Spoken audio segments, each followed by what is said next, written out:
Hi friends, last క్లాస్లో మనము measurements ఎలా తీసుకోవాలో చూసాం కదా. ఆ మెజర్మెంట్స్ని ఇప్పుడు ఫార్ములాస్గా ఇలా చేసుకోవాలి. ఈ ఫార్ములాస్ని మనము పేపర్ మీద ఎలా పెట్టాలో, మార్కింగ్ ఎలా వేయాలో నేను మీకు చూపిస్తాను.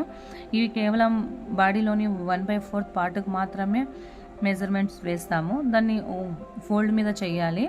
పేపర్ ఓపెన్ చేస్తే హాఫ్ పార్ట్ వస్తుంది, ఫ్రంట్ పార్ట్. డబల్ పేపర్ పెట్టుకుంటే ఫ్రంట్ పార్ట్, బ్యాక్ పార్ట్ వస్తుంది. అది ఎలానో నేను మీకు ఇప్పుడు డ్రా చేసి చూపిస్తాను. A to be first length తీసుకోవాలి. ఏ నుంచి బికి లెంత్ వచ్చేసి 14 వేసుకోండి. మీరు పైన వీడియోలో చూపిస్తున్న విధంగా కూడా ప్రాక్టీస్ చేయండి పేపర్ మీద.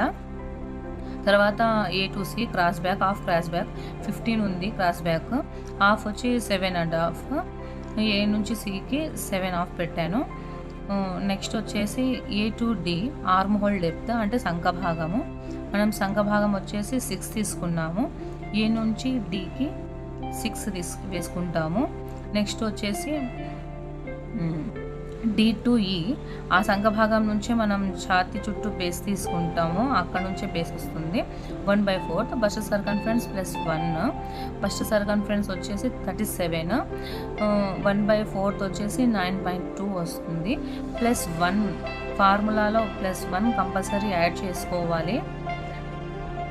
9.2 ప్లస్ 1 అంటే 10.2 వచ్చింది. డి టు ఈ, డి నుంచి ఈకి 10.2 పెట్టుకుంటాము. ఇప్పుడు ఈ ఫార్ములాస్ ఇలానే ఫాలో అవ్వాలి కటింగ్కి. ఇవే పర్ఫెక్ట్ ఫార్ములాస్. మన ఏ డి టు ఈ ఛాతీ చుట్టూ పెట్టేసిన తర్వాత ఏ టు డి సంఖభాగం ఎంతైతే పెట్టామో సి నుంచి స్ట్రైట్గా లైన్ తీసుకుంటే అంతే వస్తుంది. అదే మన సంఖభాగము, ఆర్మ్ హోల్ డెప్త్. అది వేసుకున్నాక ఒక షేప్ తీసేసుకోవాలి.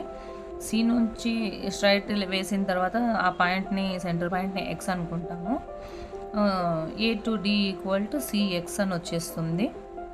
నెక్స్ట్ వచ్చేసి బిఎఫ్ 1/4 వెస్ట్ సర్కంఫరెన్స్. నడుము చుట్టూ ఎంత ఉంది? 31 ఉంది. 1/4 వచ్చేసి 7.2 ప్లస్ 1 అనేది మనము టక్స్ పట్టుకుంటాం కదా, దానికి యాడ్ చేసుకుంటాము. తర్వాత స్ట్రైట్ లైన్ వేసేయాలి దాన్ని కలుపుతూ. నెక్స్ట్ వచ్చేసి నెక్ తీసుకుంటాము. ఏఎం నెక్ విడ్త్ వచ్చేసి మనం 8 తీసుకున్నాము. అంటే ఇక్కడ హాఫ్ నెక్ విడ్త్ అంటున్నాము కాబట్టి 8లో నుంచి హాఫ్ 4. ఏఎం 4 తీసుకుంటాము. ఏఎం 4. ఏఎల్ నెక్ లెంత్ తీసుకోవాలి. నెక్ లెంత్ వచ్చేసి ఫ్రంట్ పార్ట్ తీసుకునేటప్పుడు ఫ్రంట్ది పెట్టుకుంటాము. బ్యాక్ పార్ట్ కటింగ్ చేసుకునేటప్పుడు బ్యాక్ నెక్ పెట్టుకుంటాము. నేను ఇప్పుడు బ్యాక్ నెక్దే పెడుతున్నాను, ఎందుకంటే బ్లౌజ్కి బ్యాక్ పార్ట్ చేస్తూ దీన్ని బేస్తోనే ఫ్రంట్ పార్ట్ కూడా చేసుకుంటాము.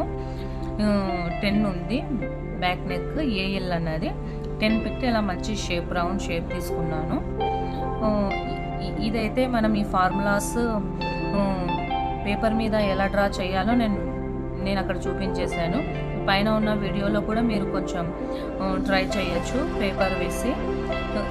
దీంతో మనము ఫ్రంట్ పార్ట్ రెడీ చేసుకోవాలి ఈ బ్యాక్ పార్ట్తోనే. అంటే ఇప్పుడు ఇక్కడ వేసిన మెజర్మెంట్స్తోనే నేను పేపర్ కటింగ్ చేశాను. అది చూడండి, ఇలా ఉంటుంది. ఇప్పుడు మనం డ్రా చేసినది ఇది. దీన్ని వచ్చేసి ఈ మార్కింగ్ ప్రకారం నీట్గా కట్ చేసేసుకోవాలి.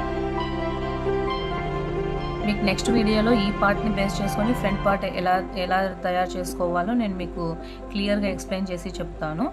మీకు ఏదైనా డౌట్స్ ఉన్నా నాకు కామెంట్ సెక్షన్లో మెన్షన్ చేయండి. నెక్ కూడా నీట్గా కట్ చేసుకుంటే, ఇలాంటి మెజర్మెంట్స్ పెట్టి బ్లౌజ్ కట్ చేసుకుంటే ఫోల్డింగ్స్ కానీ లేదా భుజాలు జరగడం కానీ అస్సలు జరగవండి. చాలా పర్ఫెక్ట్గా బ్లౌజ్ వస్తుంది. బాయ్ అండి.